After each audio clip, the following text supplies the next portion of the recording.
Very good morning to all the students. We were doing the poem The Road Not Taken. First, let's read out the poem. Two roads diverged in a yellow wood, and sorry, I could not travel both. And be one traveler long I stood, and looked down as far as I could, to where it bent in the undergrowth. Then took the other just as fair, and having perhaps the better claim, because it was grassy and wanted wear. Though, as for that, the passing there had warned them really about the same. And both that morning equally lay in leaves no step had trodden black. Oh, I kept the first for another day. Yet, knowing how way leads on to way, I doubted if I should ever come back. I shall be telling this with a sigh, somewhere ages and ages hence. Two roads diverged in a wood, and I took the one less travelled by. And that has made all the difference. This is one of the most beautiful poems written by Robert Frost, The Road Not Taken. Here are some of the words in these stanzas where you need to know the meaning of these words. The first word is diverged, meaning separated. Next, yellow woods, meaning the forest is full of yellow leaves as it is autumn season. Undergrowth means bushes and shrubs. Fair means good. Better claim, it appears to be better. Wanted wear, has not been used and walked on frequently. Passing, on walking down. Equally lay, lying in the same manner. A trodden, walked, way leads on to way. One thing leads to another. Last is sigh, to take a deep breath out of sorrow or regret. So these are the few words which are present in the stanzas, and you should know the meaning of these words.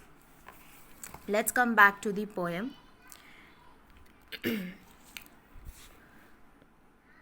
Two roads diverged in a yellow wood. Here, the poet informs his readers that there are two roads at the fork in the woods. He adds that the wood is yellow because it is autumn season, and at this time trees shed their leaves. By setting the poem in the woods in autumn, Frost creates a sense of silence and a tone of melancholy. Now, next line. And sorry I could not travel both, and be one traveller long I stood. Here the speaker shows regret.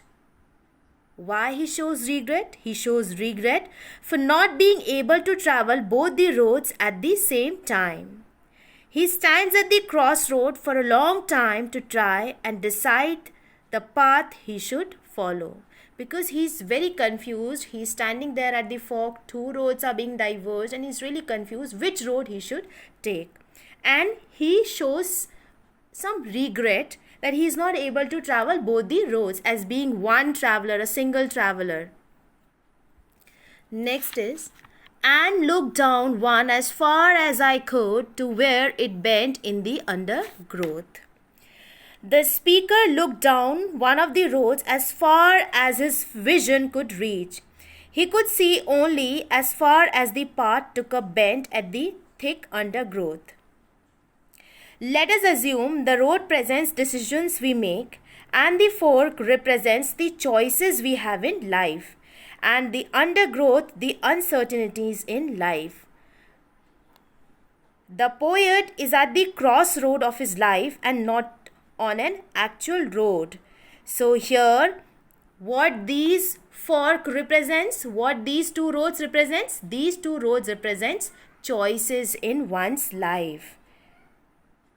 The poet is at the crossroad of his life and not on an actual road. He could be trying to see further ahead into the future but is unable to, so he has to be cautious in his choice. So while he's standing there and he's trying to look at both the roads as far as he could, And those two roads are symbolized as choices in one's life. So here the poet wants to convey that before making any choice, one must think about the pros and cons, one must think about the choices, one must think about the final decision a person is making. Next,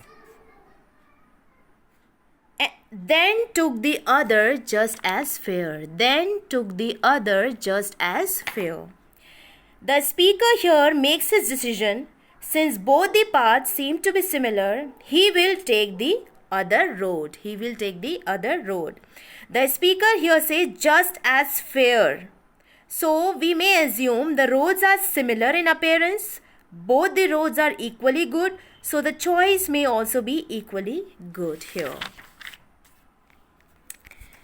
Now, next is, and having perhaps the better claim, because it was grassy and wanted wear.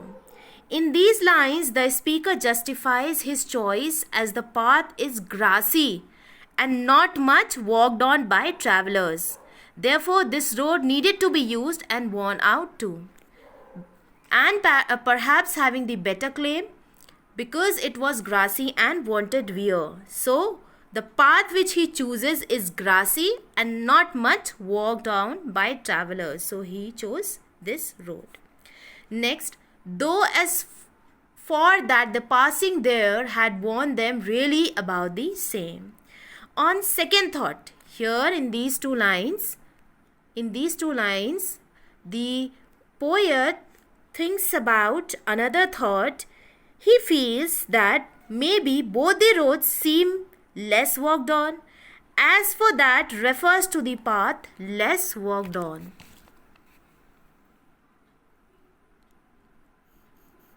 Though as for that, here as for that refers to the path less walked on. Here the poet is expressing the confusion that goes on in his mind to make the final choice.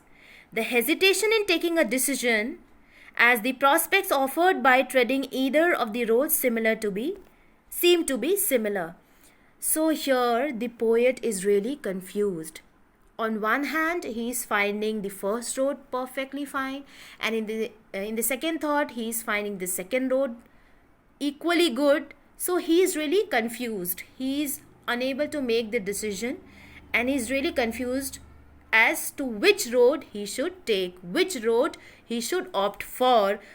He should decide what for himself, which decision, which choice will lead him to a better path. He is really confused at this particular moment. Now let's come to the third stanza. And both that morning equally lay, in leaves no step had trodden black. Now once again the speaker says the roads seem equal but with a difference. The speaker gives a new information that it is morning. Now it is the morning time, and that both the roads seem covered with leaves, that no traveler has walked the way. When he is there in the morning, he finds that both the roads seem to be covered with the leaves and no traveler has walked both the ways. He comes to this conclusion because the fallen leaves are not crushed by the footsteps and thus not darkened. The morning may also be analyzed as the poet starts from the very beginning and realizes that there is no change with regard to the clarity in the situation. It continued to be as confusing as it was earlier. So when in the next morning the poet finds himself in the same situation, he finds that both the roads, the first road and second road, both the roads look similar because they both are covered with the leaves. Again the poet finds himself in the same confusing situation, that which road he should take, because both the roads seem equal, both the roads look similar. Now next, oh, I kept the first for another day. Now the speaker here seems to be regretting his decision. The sentence is emphatic as it starts with O. So here the sentence is starting with O, so we can say that it's emphatic. It's emphatic because it's starting with O and ends with exclamation mark. Here we can feel that the poet is regretting. He strongly feels that he would take the other road to know what it had in store, since he already knew what was on the road he had taken. Because as being one traveler, he could choose only one road. So he chose the second road. But he is regretting that he could not choose the first road. He could not go for the first road. So he is going to keep that first road for some other day. And he would definitely be interested in knowing what was on the road that he had not taken. So metaphorically in life, we rethink about our choices, but it is not easy to revert back the clock as time and tide waits for none. He is regretting because it's very difficult for him to make the final choice, and it's obvious that it is not easy to revert back the clock. It's not easy to come back to the past because time and tide waits for none. Next is, yet knowing how way leads on to way, I doubt it if I should ever come back. Now the speaker realizes here, in these two lines, the poet realizes that whether in his life he would ever get the opportunity to come back and travel on the path which he had left. He may never be able to return to take the road not taken, for he understands that in the journey of life we may come across many crossroads and make fresh decisions and choices.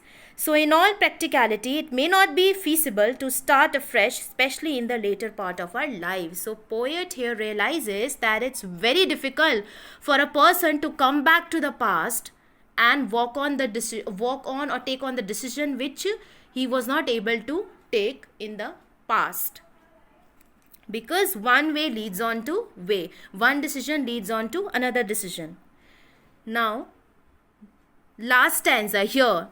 I shall be telling this with a sigh, somewhere ages and ages hence. So, here the stanza 4 is entirely written in future tense. How we can say this? Because it's written I shall. I shall.